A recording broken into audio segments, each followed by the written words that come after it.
Deer বিয়াস, আসসালামু আলাইকুম।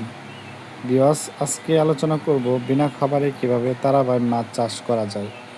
বিয়াস, এই তারাবাই মাছটি একক থেকে মিশ্র চাষ করলে এই মাছটির রেজাল্ট ভালো হবে।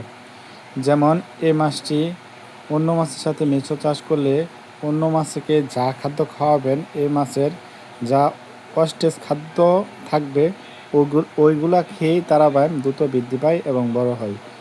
এটি তারাবাই মাছটি ওয়াস্টেজ খাবার যে এটি তলানোর মাছ তা বিয়াস, এই মাছটি তারাবাই মাছটি একদম বিনা খরচে চাষ করা যায়। যেমন এটি মিশ্র চাষ করলে ওই মাছের যে খাদ্য খাওয়াবেন ওই মাছগুলার অতিরিক্ত যে খাবারগুলো থাকবে এইগুলা তারাবাই মাছ খেয়ে দ্রুত বৃদ্ধি পাবে এবং বড় হবে। আর দ্বিতীয় কথা হলো, এটি কাদা থেকে যে পোকা তৈরি হয় এই পোকা খেয়ে দ্রুত বৃদ্ধি পায়। এটি একদম বিনা খরচে চাষ করা যায় এই তারাবাই মাছটি। এটি খুব লাভজনক মাছ।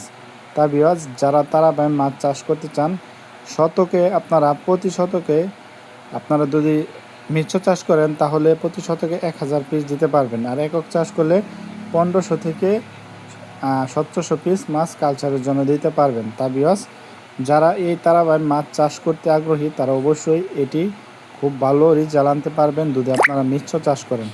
তা বিয়াজ, এই একক মাছ চাষ না করে আপনারা অবশ্যই তারাবাই মিশ্র চাষ করেন। আজকের ভিডিওটি এ পর্যন্তই। আল্লাহ হাফেজ।